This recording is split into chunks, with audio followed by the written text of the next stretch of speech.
right, everybody, we're back listening to a batch of commercials that I have realized haven't been updated in years because we've been doing this as, well, it's been the side project for a very long time as the beta test has comfortably rolled through almost 4 years now, and it's hard to believe 4 years have elapsed.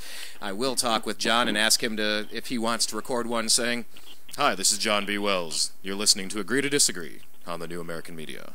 Yes, I will ask him to do that at some point down the road. John has already said yes, so we'll do that down the road or off air sometime. We are back with Mr. Wells. Thank you for staying with us. Like I said at the break, we want to talk about ISIS and people being burned in cages and Coptic Christians being massacred, and this president not talking about what is really going on. He'll mention that it's perhaps Muslim hate in North Carolina, where 3 Muslim students were assassinated in a brutal whatever the exact verbiage is.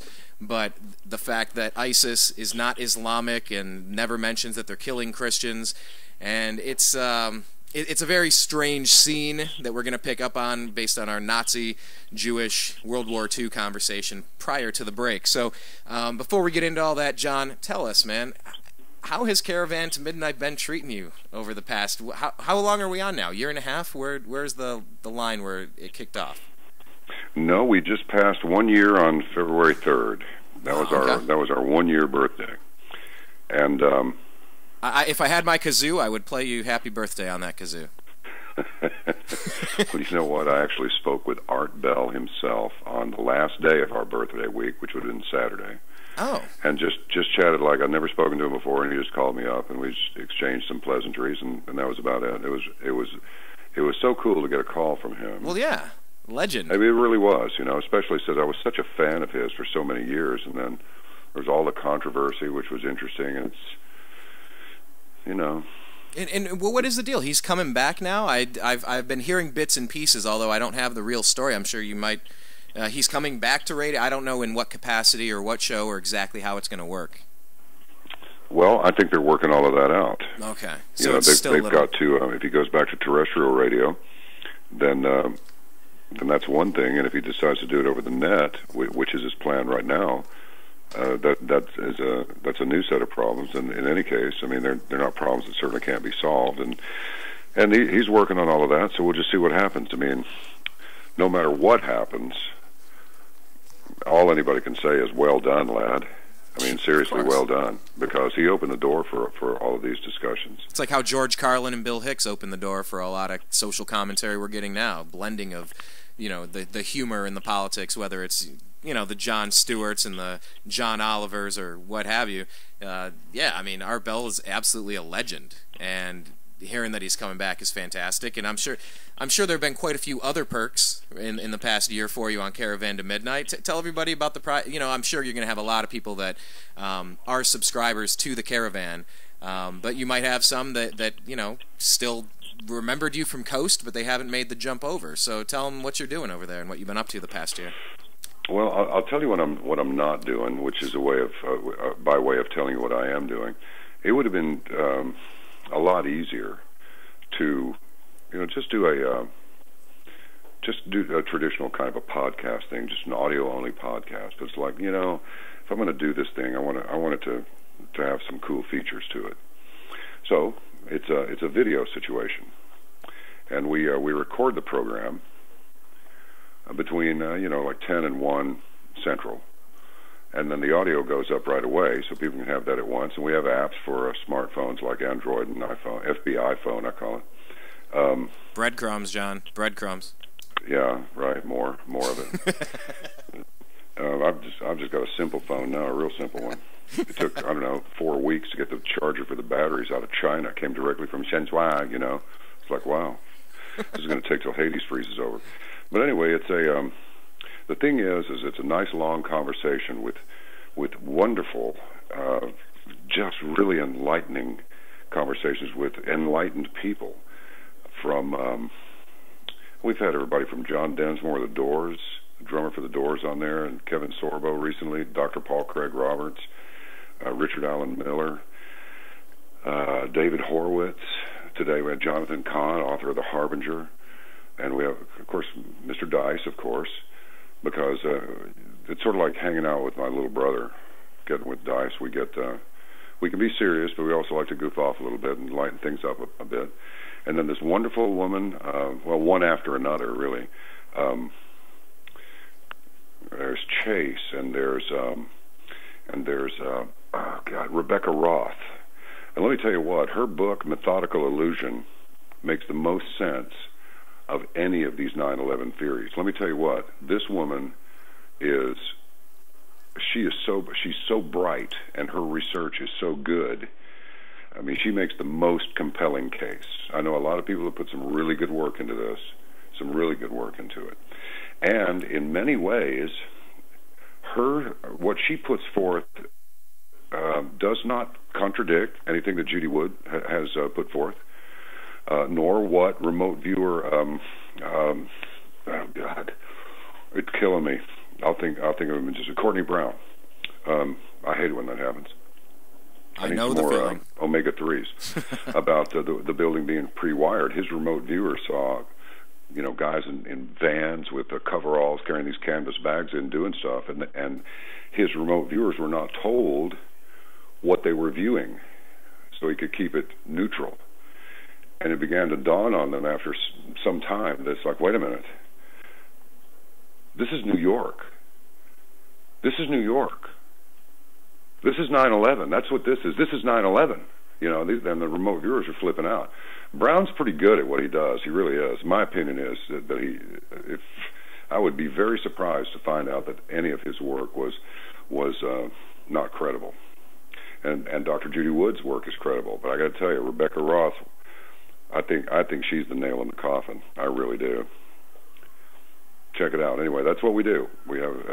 We'll talk about stuff for as long as there's some real substance there, which is, in most cases, we could go on for hours, but nobody's got that kind of time. So that's what we do on the program, and it comes out to about 25 cents a show. It's money's not everything, but it is part of it, and we got a lot of expenses, so we just do as economical a subscription as we can, and it's $15 for 3 months, $30 for 6, and $60 for a year. Yeah, and there's over 200 shows in the archive now already. So. Yeah, and that's a beautiful part. I was just saying, I don't know, 500-600 videos we've put online in the past 4 years, and it's like, man, it's hard to believe, because right around the time that the New American Media started, I think I said this before you were on the show. Man, forgive me if you were already on, but I think it was in the intro that it was right around the time Fukushima started that I was in New Mexico, and I just had the idea, and I decided I was going to start the New American Media.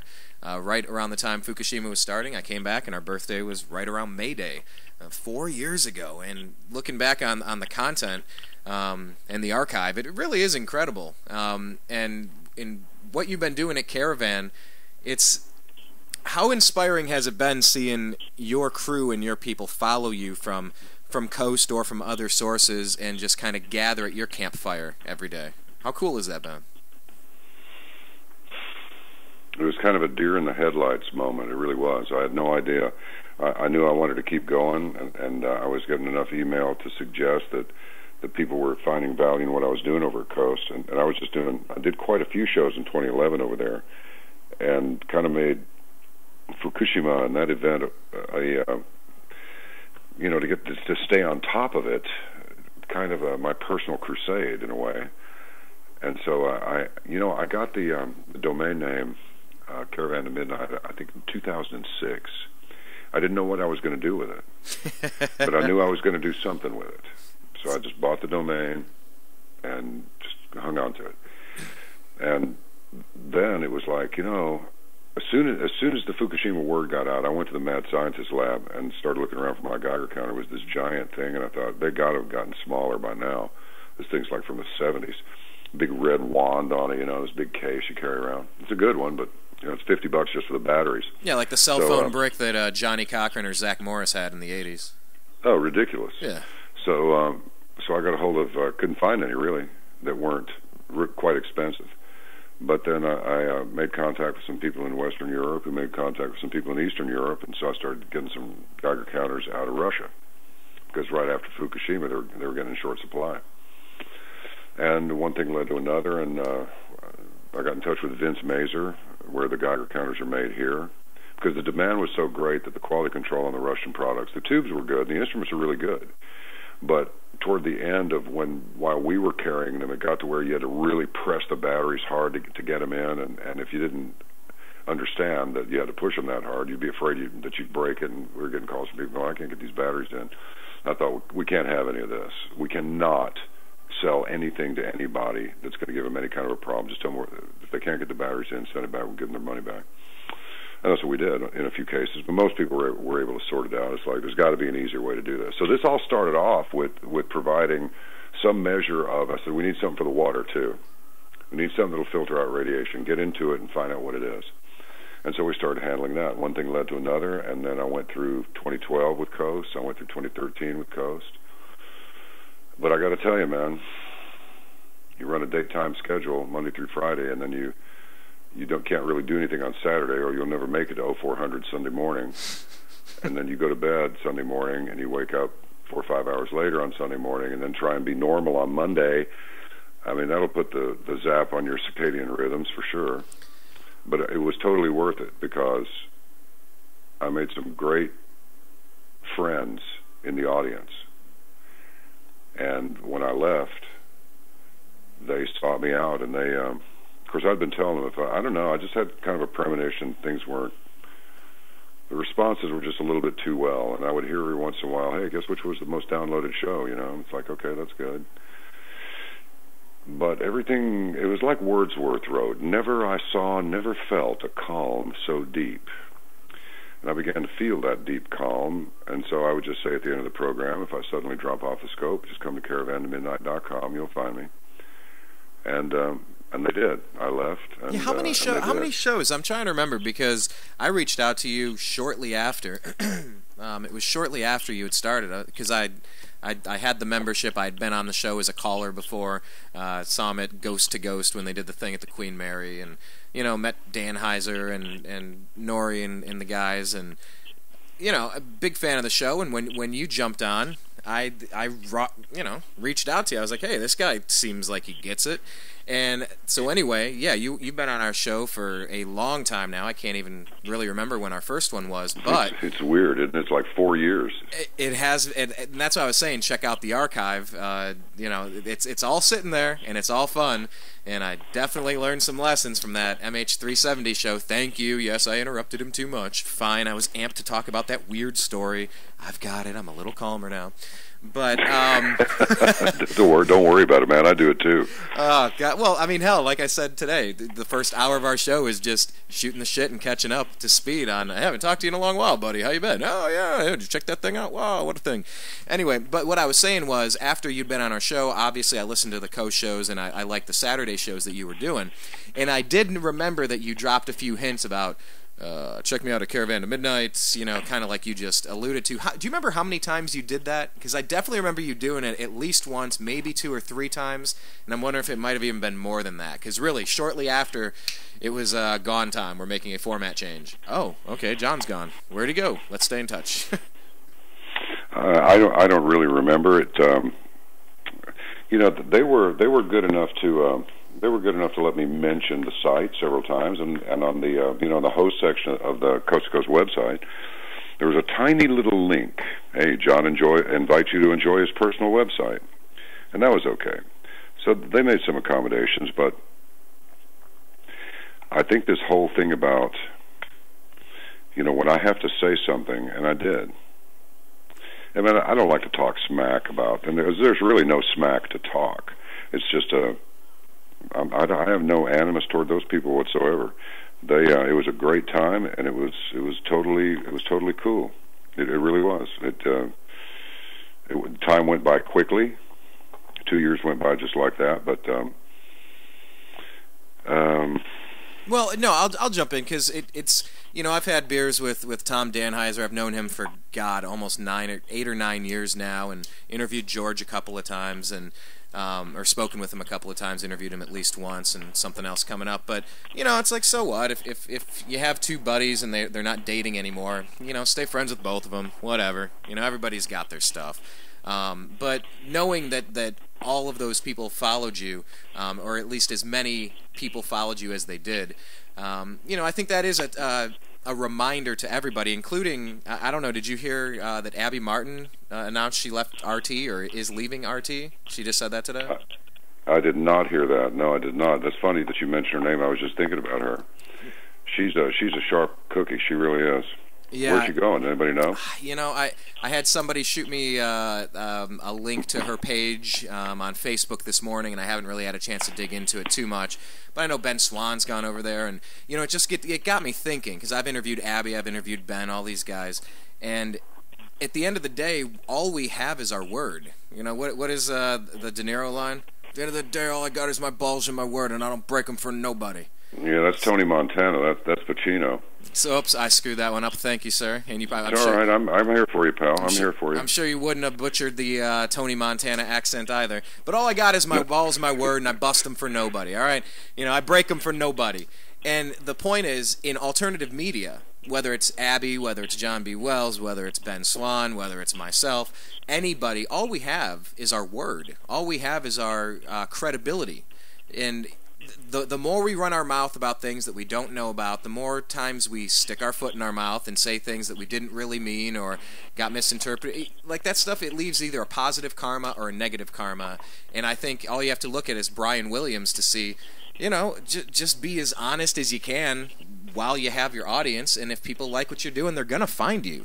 It's just so weird thinking about terrestrial radio versus, how many more years before there is no such thing as terrestrial radio, before everything's just floating in the air and you just grab it and use it, like a Tesla invention where everything's just floating around. And I don't know, I don't know, but consistency and trust is your currency in alternative media, and it is cool that so many people have followed you over there, because that's what Coast is sometimes. It's a chance to speak to millions, and it's a megaphone that they will find you. And that's what's going on right now. Let me shift gears to ISIS, John.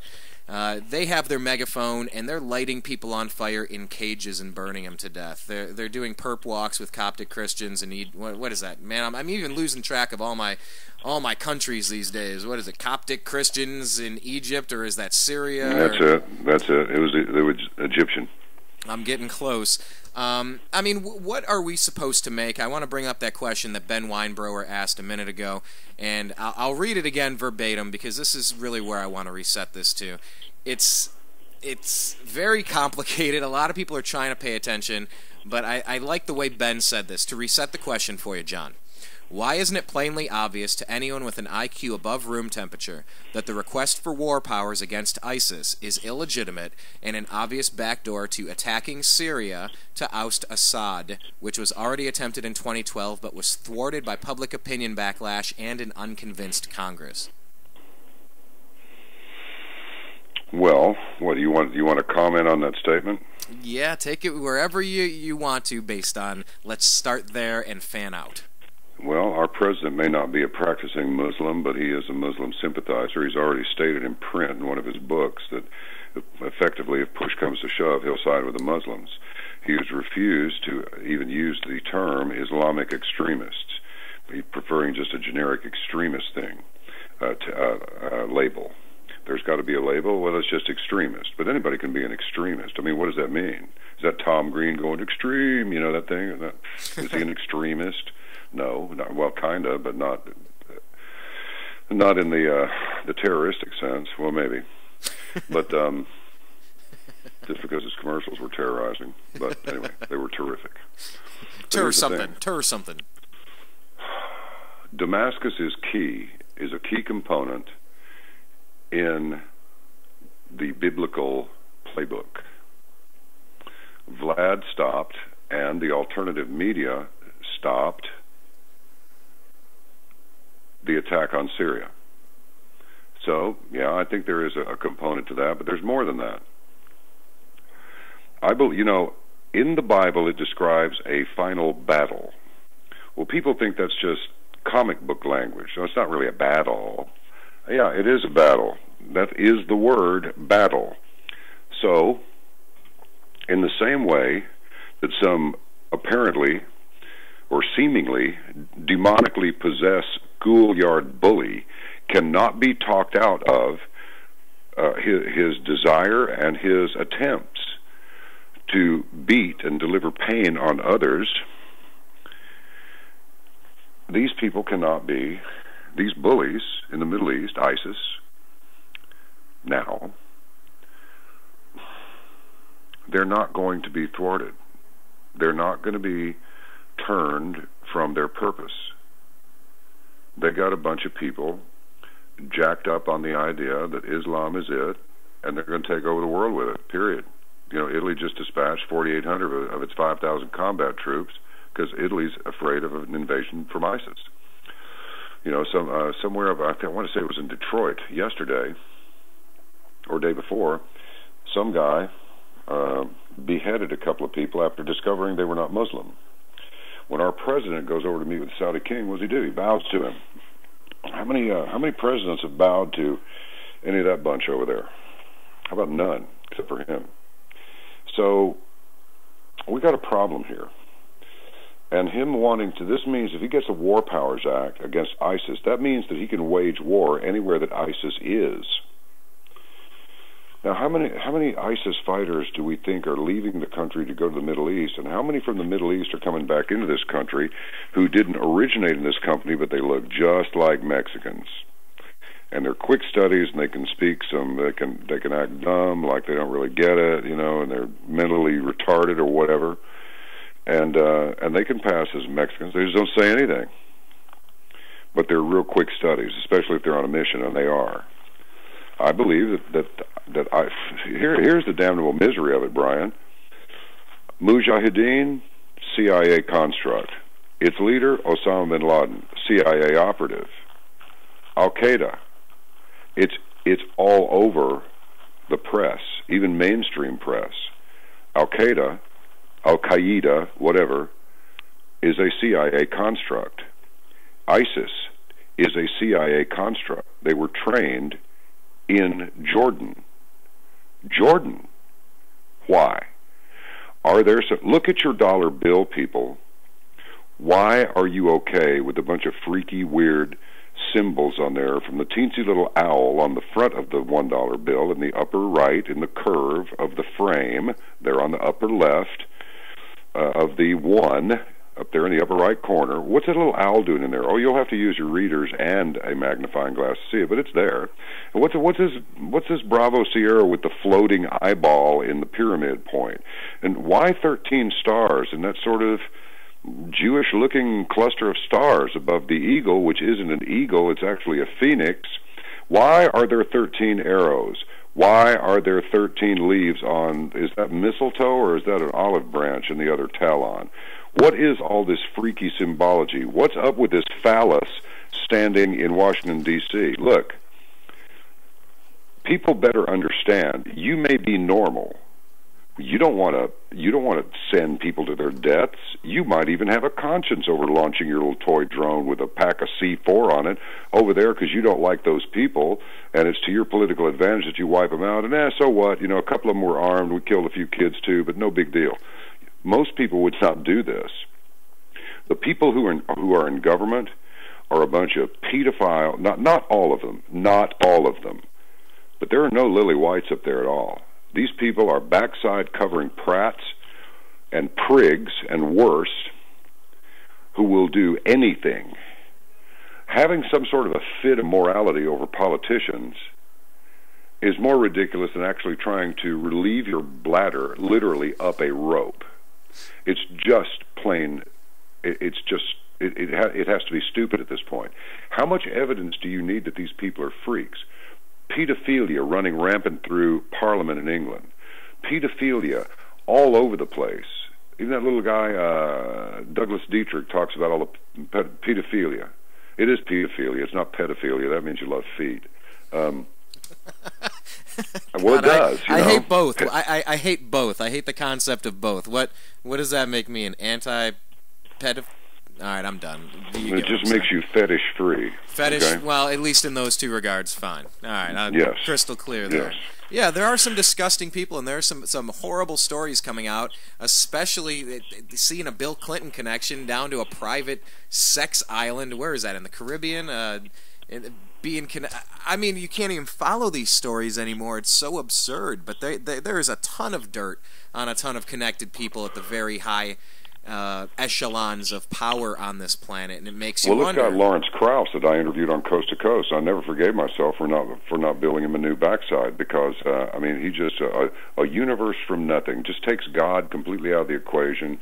You know, somebody led a couple of callers that were calling Jesus, you know, everything from Jesus was a woman to Jesus was homo and all this stuff. And I'm just sitting here listening to this, letting these people fully reveal themselves. Well, guess who turns out to be a friend? And he keeps saying, it's okay with me, Lawrence, if you want to challenge me on some open forum, I'll be happy to meet with you this time. I'm way less gentlemanly inclined than I was when we first met. But he keeps saying, well, as a scientist, as a theoretical physicist, well, if you work in theory all the time, you're not really a scientist. You're a theorist. A scientist is something that brings about a cause and an effect, and can repeat it over and over again, and can record these results and go, okay, let's build from these results. Theoretical physicist, go gaze your navel at somebody else's expense, pal, because he is one of Jeffrey Epstein's supporters. That's and his as name. a scientist, he's Epstein. okay with Jeffrey. He just thinks Jeffrey's a great guy, you know. Or you would certainly think so from his quotes that were in print.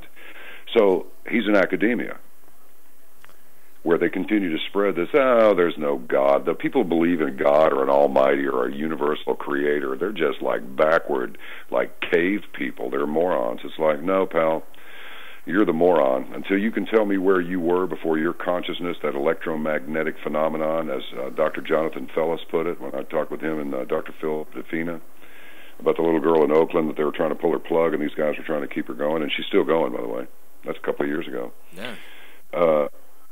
Until you can tell me your point of origin and prove it, then you can take your I'm a scientist thing and take a run and jump in the lake with it, and I'll just give you the mild version. No, and I kind of feel the same way. I feel like a lot of people who believe in some sort of power, I think those are the people that are smart enough to realize that we don't have all the answers, and you put together what you can, and you form your own hypothesis based on that. And yeah, I've also been in that group of people that says theoretical physicist. I'm a theoretical physicist too. Like, because in theory I'm a physicist. They're like, what, seriously, what the hell does that even mean? It's kind of ridiculous. I mean, and people in Los Angeles, John, would say, oh, you know, so what do you do out here? And I'd be like, oh, I'm an actor. And like, oh, what have you been in? I'm like, oh, I was on a couple episodes of ER. You know, I was on CSI. And like, oh, that's really cool. And I'm like, see, the thing is though, I wasn't on those, but I was acting like I was an actor. So what the hell's the difference? I mean, I don't know. It's kind of ridiculous to me. Yeah, it is a little bit. It's like one of my relatives, Orson Welles, you know, pizza, bring me pizza. He said one time, well, actors really aren't anything, are they? And that's what he said. That probably didn't win him very many friends. I got one that'll get close, and I told this story the other day. I was at the Oscars, the after party with Vanity Fair. And they were passing out Zippos at all the tables with a quote. I believe it was from Hitchcock. I really need to get that Zippo back out and find it. It's buried in the closet somewhere. But it says something where his quote is, "I never said that all actors were cattle. I said they should be treated like cattle." Wow. Yeah. I engraved on a damn Zippo. It was one of the weirdest things I'd ever seen. But whose lighter was this? This was the lighters that they gave out at the Vanity Fair post-Oscar party. Oh, gotcha. Yeah, okay, gotcha. So it's a bunch of industry people, and it's pretty ridiculous. It's so absurd and probably honest that you got to give them style points for just saying the way a lot of people think. But that kind of relates back to the way that some of these leaders think about us, the common people, that we are just some dirty piece of cattle, some piece of property where if we're not earning them income, we're of no use to them. So let's take over the healthcare system, and we'll reward the ones that are with the cause. We'll let the others die on the waiting lists. We'll extract as much tax money as we can to line our own pockets. We'll have the only organized crime allowed, which is the police and military. We'll dominate the world, and we're just going to take everything over and rule really, with vengeance and malice. And selfish attitudes, and that's really what we're up against. A lot of people don't want to have to bring the concept of God and Jesus and Muhammad and Islam and ISIS and Al-Qaeda and the CIA and trying to piece it together with, is our government good? Is Vladimir Putin good? Is he bad? Are we bad? Are we doing some bad things but some good things? And it's as clear as mud.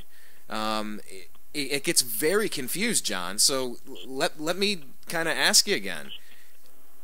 If we're trying to make sense of what's going on religiously with the Jews, with the Nazis, with Islam, with the United States in foreign affairs, what are we looking at here? To your best guesstimation, what are we looking at? Well, borrowing from various assertors of the way people should be run and treated like cattle, combining Albert Pike and Marx and Adolf and a few others, I would say that it's something like this, and Stalin. Global communism is what is wanted. The currency will be the people. And the producing power of those people. Correct. Cattle. That is. I hate a response like that. Forgive me for saying correct. A guy uses that expression all the time, and I told him, if you say that again, hey, I'll take it. He goes, what? I'll take it. I said, you say correct. It's like, don't talk to me that way. I was just messing with him, but anyway. I will take it. Confirmation that I'm not crazy. But when the fiat currency doesn't work anymore, and when the gold supplies are limited, and when just a few have the gold, and just like in Soviet Russia, the fat cats were fat, and they lived in the nice dachas with the nice babes, and the nice cars, and the nice fur hats, and the nice everything. And you cross one of them, they'll send your ass to a gulag iceberg somewhere to die. And if you're a Solzhenitsyn, you'll survive. And people would do well to read Solzhenitsyn's Gulag Archipelago. And in there they will read that rather than quivering, waiting for the knock on the door or the door to be broken in, what if we had each taken up something, a hammer, a broom, a shovel, anything? I'm paraphrasing now because I don't remember the exact quote. And just gave him hell. What if every secret policeman wondered if he was going to return home alive after he finished his rounds that night? It might have been different. Why didn't somebody say, they're arresting me. They are arresting me for nothing. I mean, people better wake up. You got a president up there that doesn't give a damn about your Christian values. Not at all. Not a bit. The only thing, the last time I remember him mentioning Christianity was that terrible things that have been committed in the name of Christ. Yeah?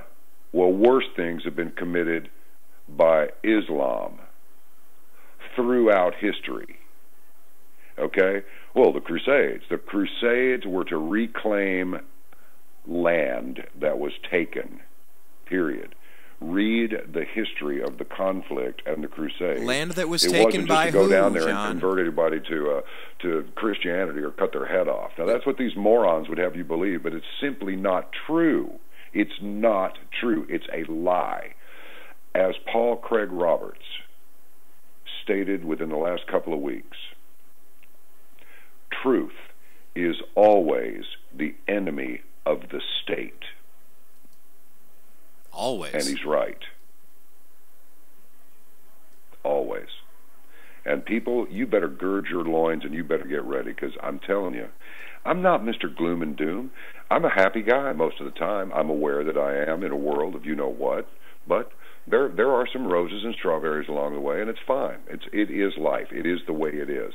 It's just that the stakes are so much higher now, and the power brokers and the powerful are threatened. They're threatened by an enlightened society. You know, the Russians used to be a joke. They'd say whatever we read in Pravda, which is Russian for truth, we just reverse it, and then we would know what the real story is, because it was just continuous lies. The alcoholism rate among men for a while in Soviet Russia was 90%. Permanently poop-faced all the time.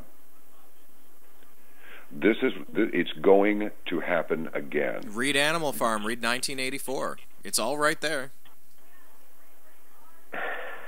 You know, some people will say, beware the imaginary wisdom of the cliche.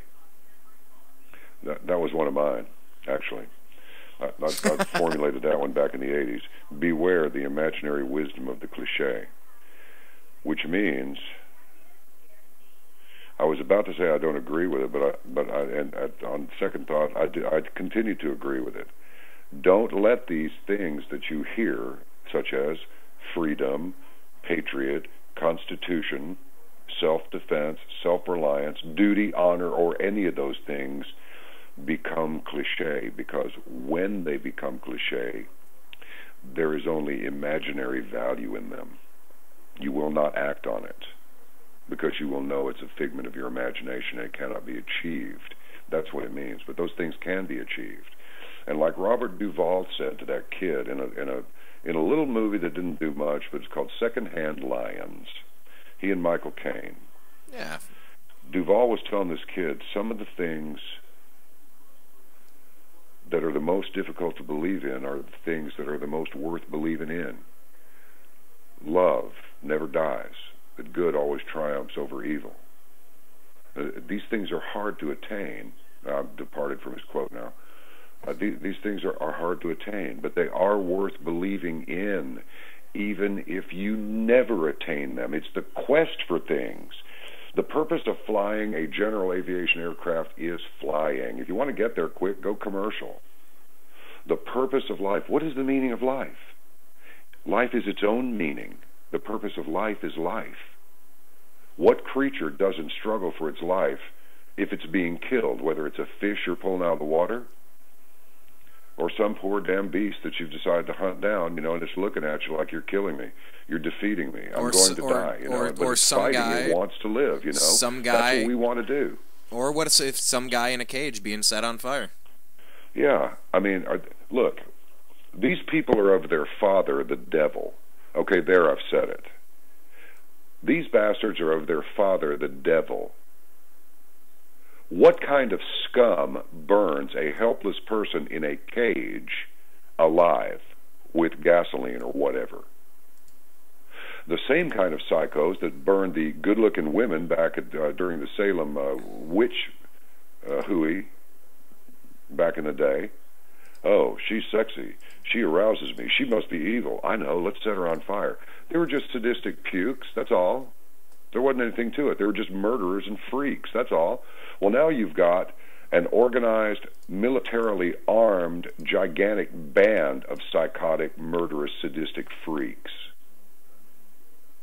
And I'll tell you, if this is a religion of peace, I don't want anything to do with it. Nothing. Now, I'm not trying to get a fatwa called on anybody, but I'll tell you this. Step right up, you brave SOBs, and we'll just all go together. How about that? And if we all pick up something... And we'll see who gets to 74. Is it up to 74 now? I thought it was 72. I mean, look, I don't give a damn what anybody thinks about this. What idiot would believe that if you blow your guts out in furtherance of spreading Islam, the religion of peace, you're going to get rewarded with 74 fresh women? Let's just say that. I could get real crazy with it, but I won't. I mean, what kind of an idiot would even believe something like that? Screw these people. They need to be annihilated. Oh, I'm looking it up. It appears as though it's 72 virgins.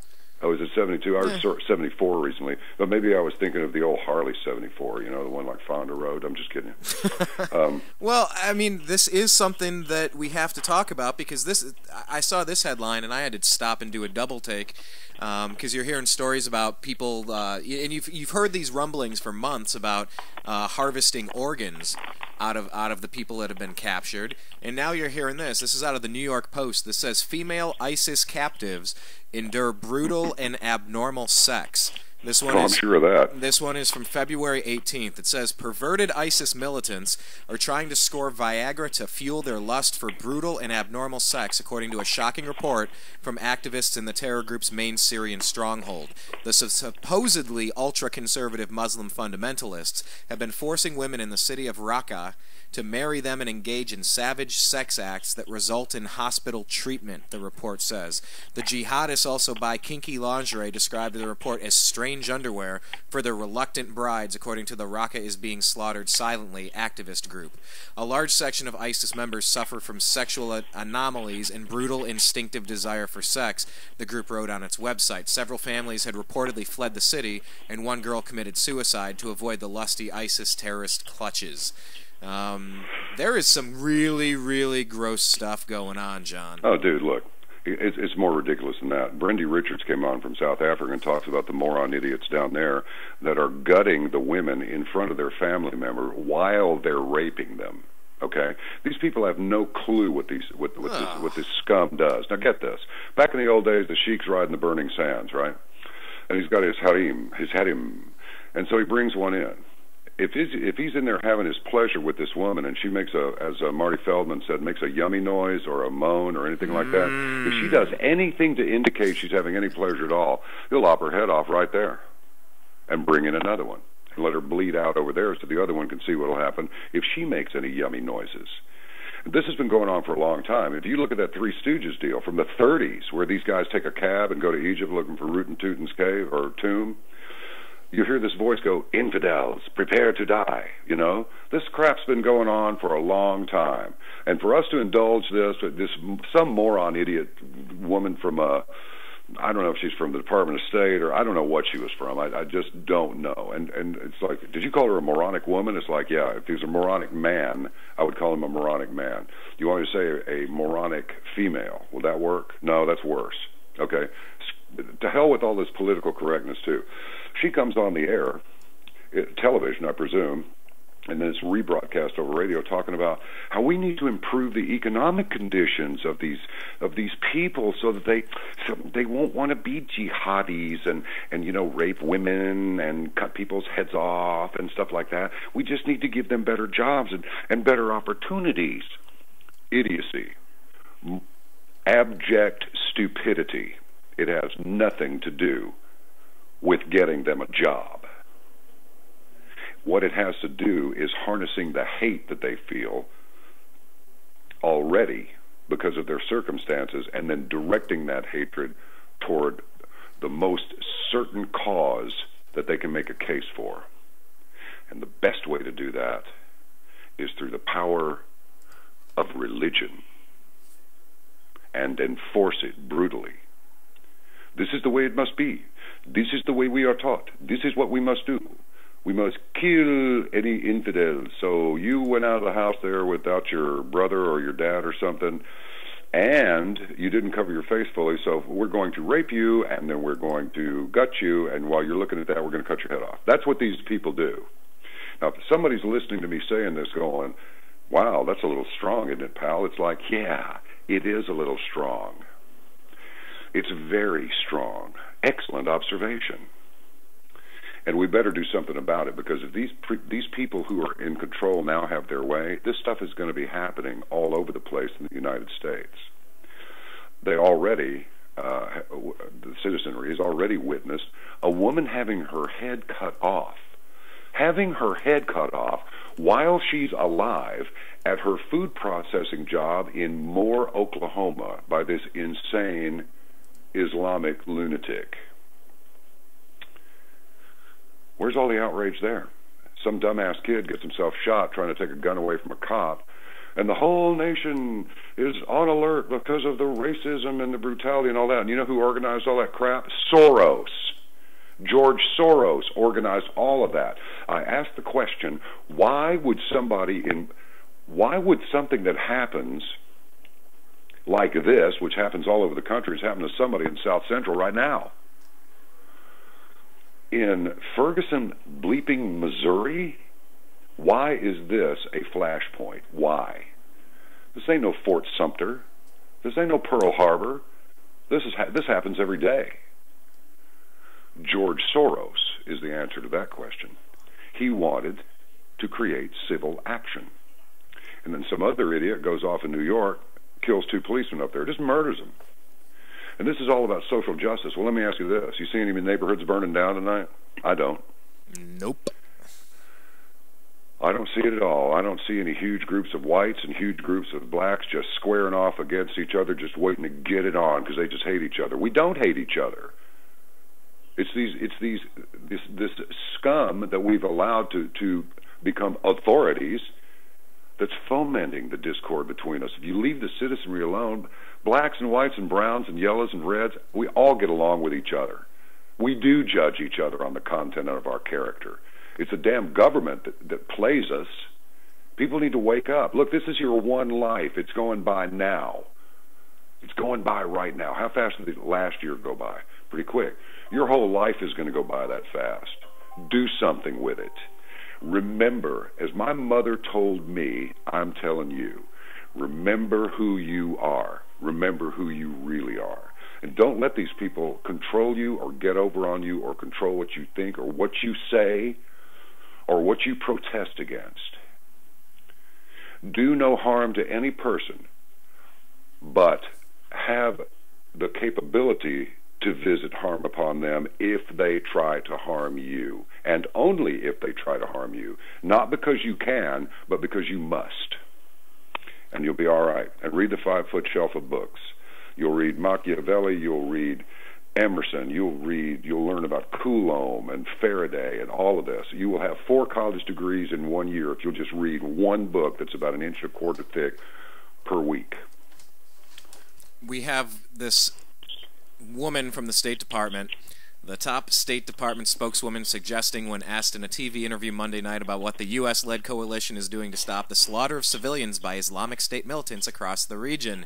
We're killing a lot of them, and we're going to keep killing more of them, but we cannot win this war by killing them, Department spokeswoman Marie Harf. That's her name, Marie Harf. She has said some of the most, okay, this in my words now, not the Fox News article. Marie Harf has said some of the most ridiculous crap you've ever heard over the past. Look up her greatest hits. She has got some doozies, but she said this on MSNBC's Hardball. We need to go. The perfect place to say it. Well, it's interesting because she says we need to go after the root causes that lead people to join these groups, whether it's lack of opportunity for jobs, whether. And at that point, Harf was interrupted by host Chris Matthews, who pointed out there's always going to be poor people. There's always going to be poor Muslims. And then they continue on and on. So, like, actually, that was a halfway legitimate response. Like, huh? There's poor people. That doesn't mean they're doing what ISIS is doing. And there's always going to be poor people. Like, this is ridiculous. I think Matthews does seem to have mellowed a little bit as the years have gone by. I used to be able to just couldn't stand it. I couldn't figure out. It's like, come on, you don't strike me as a stupid guy. You can't. This has got to be part act. And maybe he figured, wow, you know, what I'm saying is really having an effect. I'm not sure this is cool. And maybe pull back a little bit because he does seem a little more measured in his responses now. Not much, but anything will do because he was, you know, just a raving liberal, like non sequitur kind of dude there for a while. I couldn't handle Keith Olbermann anymore during the Bush administration, but I'll tell you what, I really like his sports show again. Now that he's back on ESPN, sticking 99% to sports. Of course, he weighs in on the Washington football team and won't call them the Redskins, and that's that whole other thing that he likes to do. However, and yet the president of the chief of the whole Navajo Nation was sitting there in a Redskins ball cap with the team owners watching the game. Go figure. It's the Soros. You can look it up on the net. It's there. There are plenty of people that say it's not. Now, I don't know if there was a team called the White Skins or the Black Skins or the Yellow Skins or I don't know. How about the Fighting Irish? Give me a break. As long as Notre Dame can be the Fighting Irish, save the Redskins talk and leave my Cleveland Indians alone, would you? No, but you're very right that there are a lot of people, whether it's George Soros or really, let's just call it for what it is. Barack Obama and Eric Holder love stirring the flames. They love kind of setting a fuse and walking away and watching it from behind the glass. When's the last time we heard anything out of Holder? You know, I did just see something from him the other day. What was he yapping about? He said, "Oh, you know what? I got a good one about what Holder just said." Because he was what? Hang on, Holder. How do I search this? Oh, there we go. Because he's talking about Fox News. I should be able to find this. There we go. I don't know if I have the audio here, but Eric Holder is annoyed that Fox News is calling Islamic terrorism Islamic. This was brand new from where we at Town Hall. Speaking during the National Press Club event yesterday, Attorney General, is he gone yet? Is he? man, I can't believe he's still around, but Attorney General Eric Holder was asked why the Obama administration is still refusing to call ISIS and other Islamic terror groups Islamic. The question prompted Holder to openly sneer and take a shot at Fox News. Oh, here we go. Let's play the audio. Please don't do a 30-second commercial beforehand. This questioner notes that the Muslim community has expressed deep concern about how they are being characterized as the administration begins its summit on violent extremism.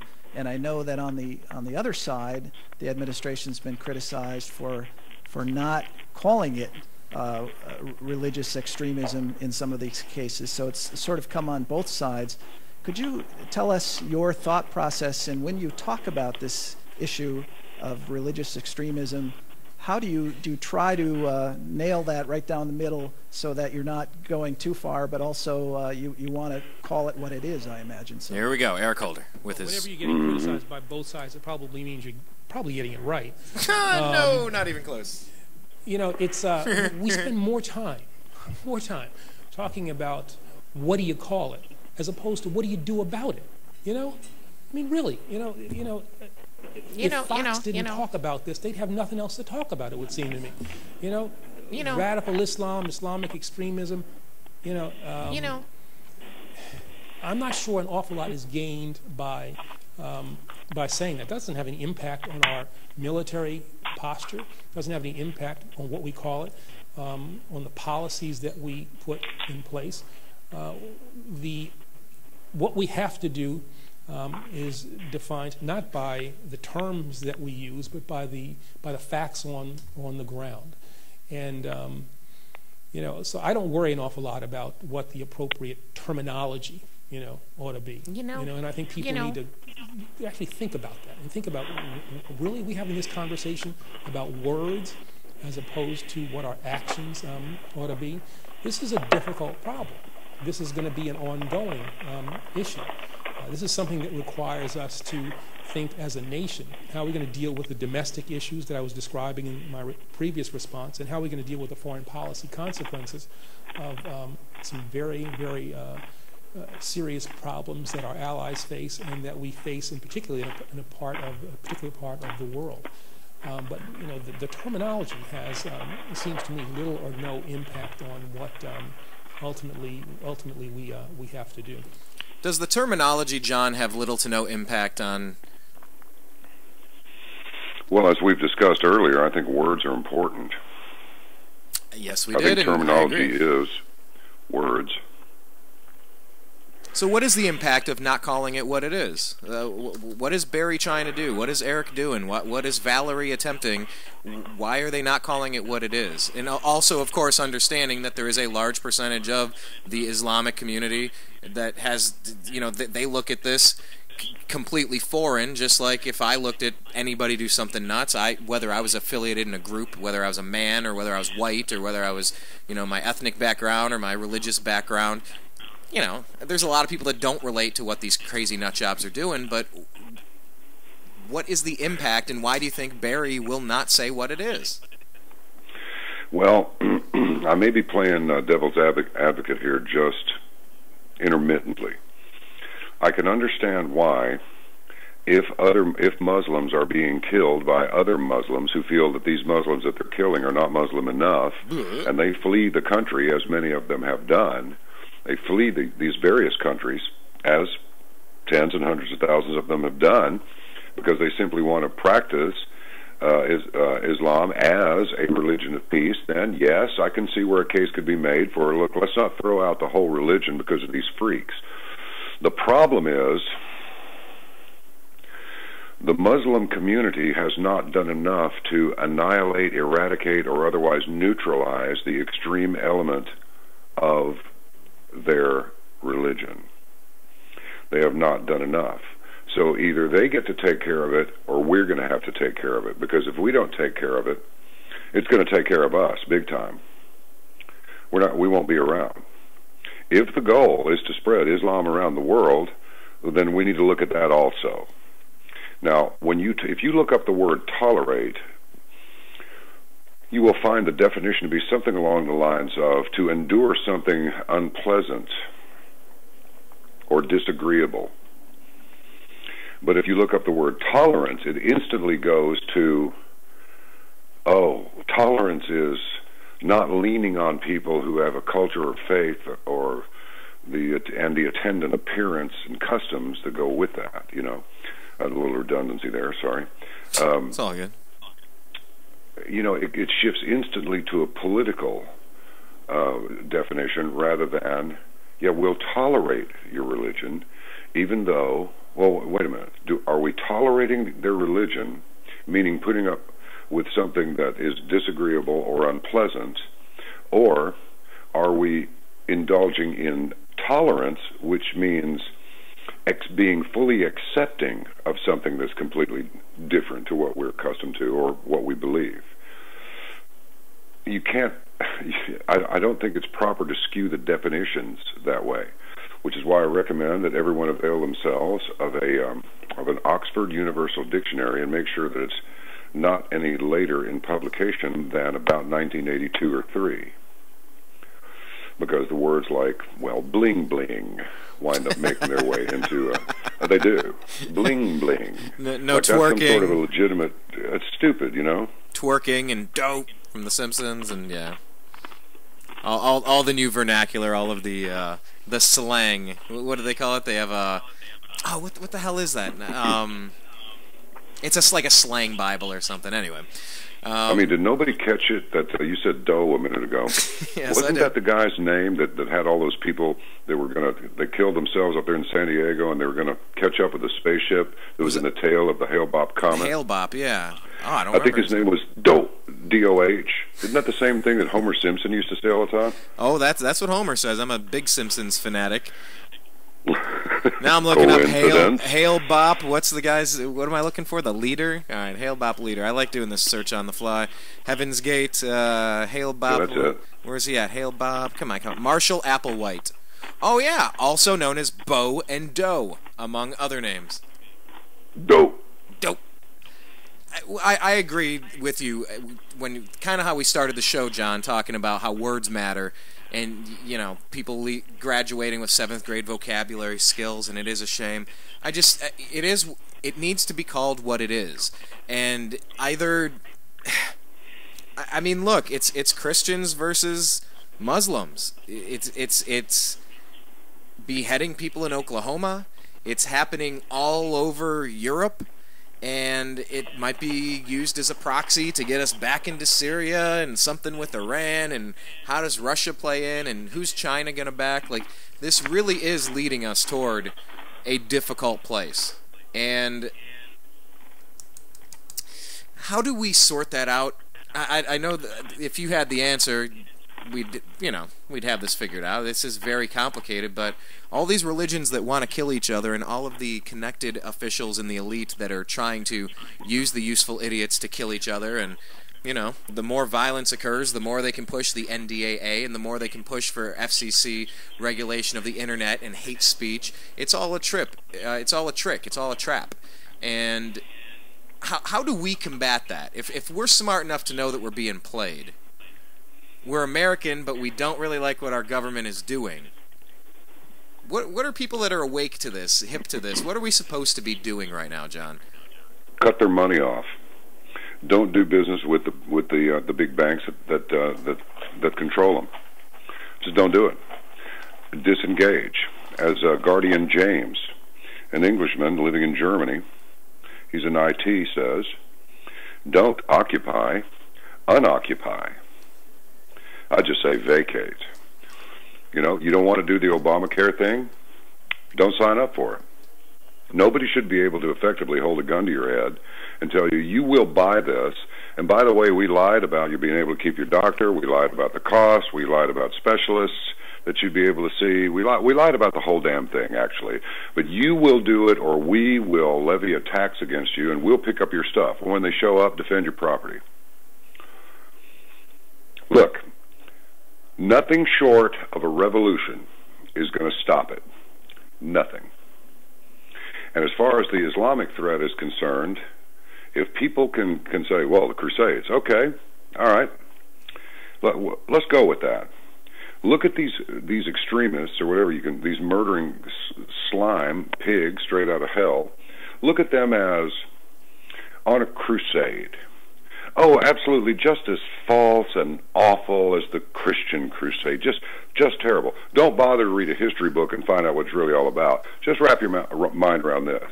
If we can condemn the Crusaders, then the Christian Crusaders, then we can certainly condemn these Islamic Crusaders and deal them the same blow that was dealt to the original Crusaders. Which was self-defense. That's it. Just take them out.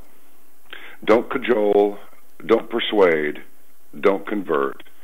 Hit them so hard and so badly, hurt them so badly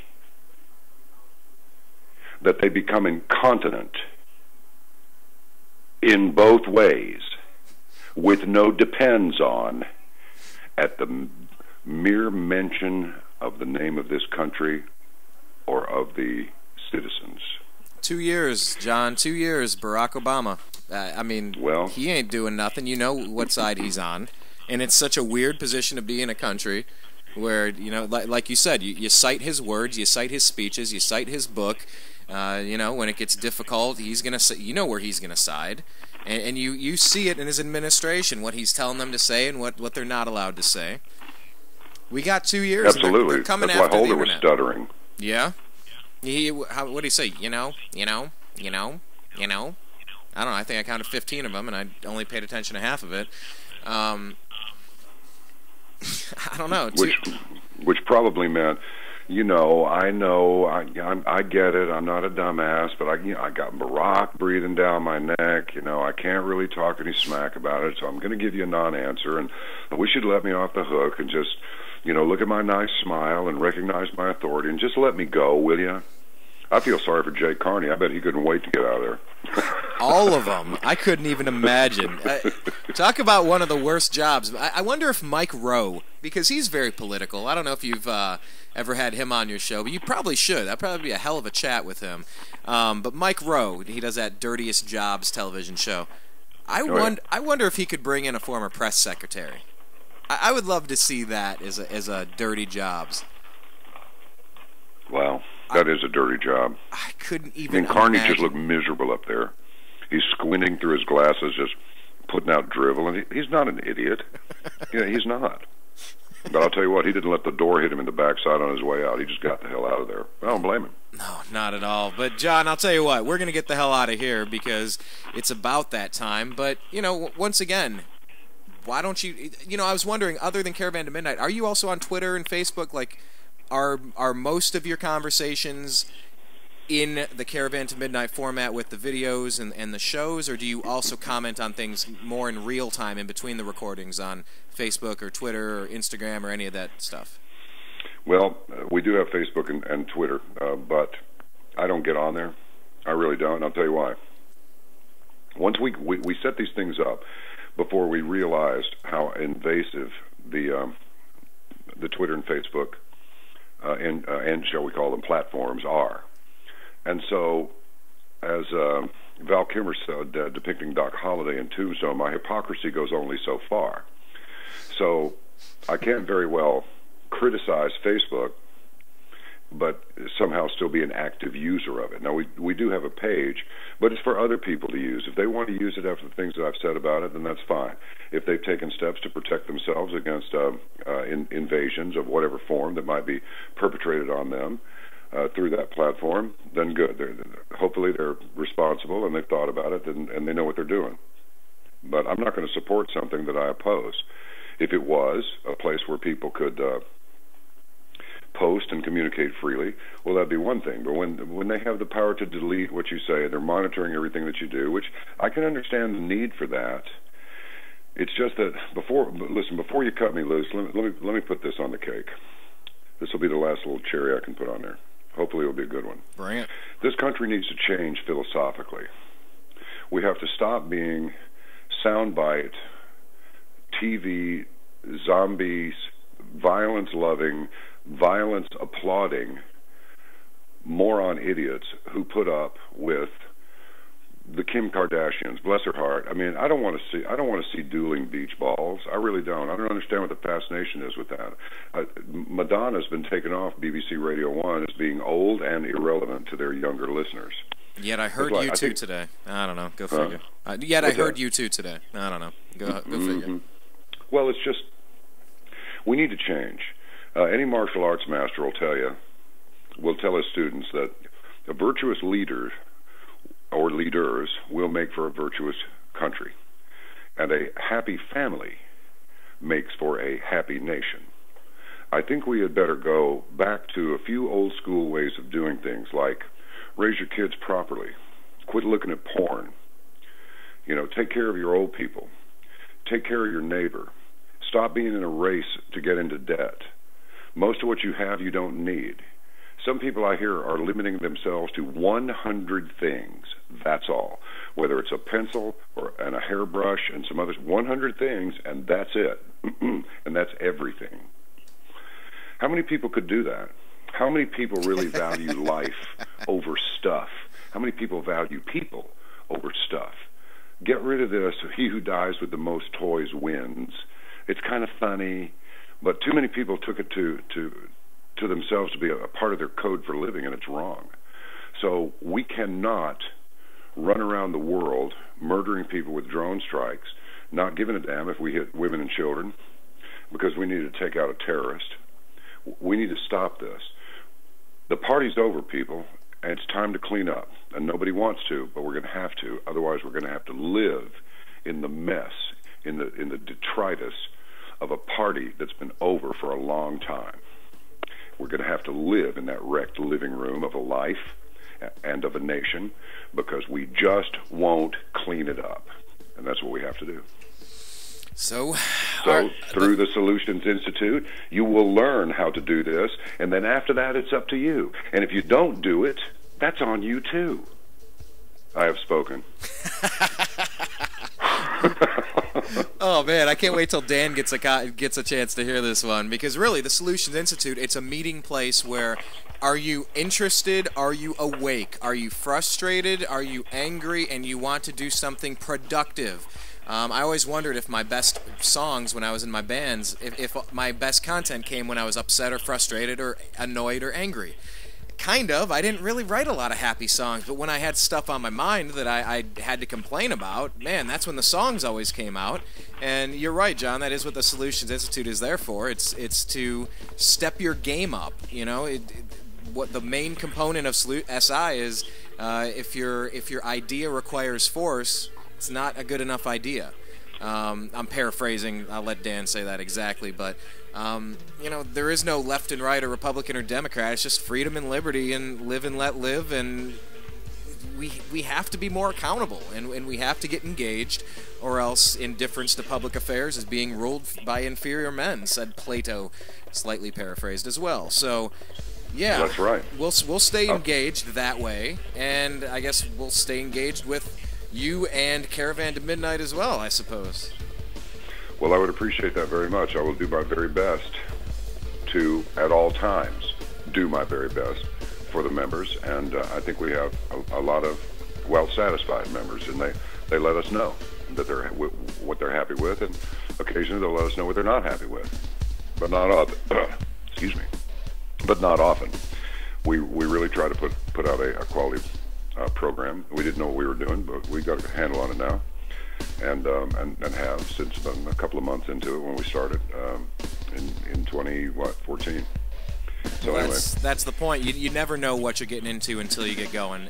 I asked my mom, when did you know you're ready for kids? She's like, Brian, if I would have waited until I'd known I was ready, I would have never had any. You're never ready. For a lot of things in life, you're never ready for.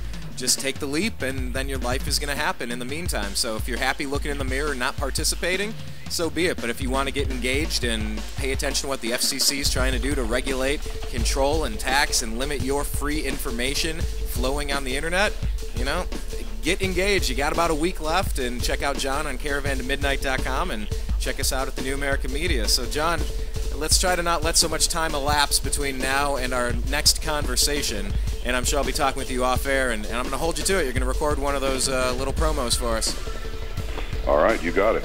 All right, hey, you have a great day, Have a great week, and we'll be talking with you again soon. Check him out, John B. Wells, on CaravanToMidnight.com. Sign up. It's only a couple bucks. Seriously, for all of the archived content and all of the content on demand, it's well worth it. So, for all of us here at the TNAM Radio Network, my name's Brian Engelman. Check out our homepage, thenewamericanmedia.com. That's where you click TNAM Radio to listen live. Underneath that, Facebook and Twitter at American_media_ on our Twitter feed. Search The New American Media with space in between to like our Facebook page. And subscribe, youtube.com/The New American Media. Signing out. I appreciate you. I love you. And peace.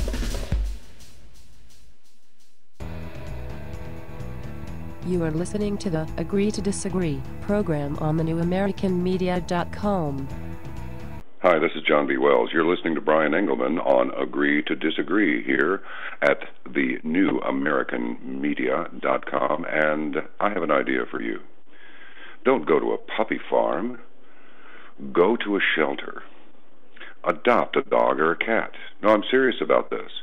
They'll be euthanized if you don't, and besides that, they'd do it for you. Certainly the dogs would, and maybe even the cats too. They know cat people when they see them, so consider it.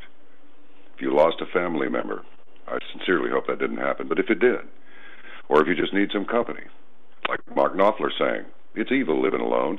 You need a cat or a dog, and they're waiting for you. And I repeat, dogs truly are man's best friend, but cats are too, if you're a cat person.